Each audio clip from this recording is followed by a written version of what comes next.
اینا بسیار با ارزش است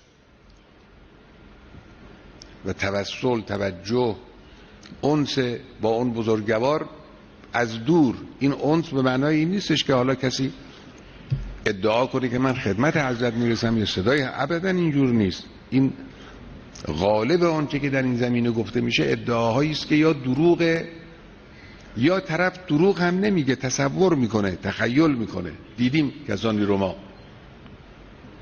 آدمای دروغگویی نبودن اما خیال میکردن، تخیل میکردن، تخیلات خودشون رو به عنوان واقعیت برای این و اون نقل میکردن. نبایستی تسلیم اینها شد. راه درست، راه منطقی اون توسل از دور است. توسلی است که امام اون رو از ما میشنود، انشاءالله میپذیرد.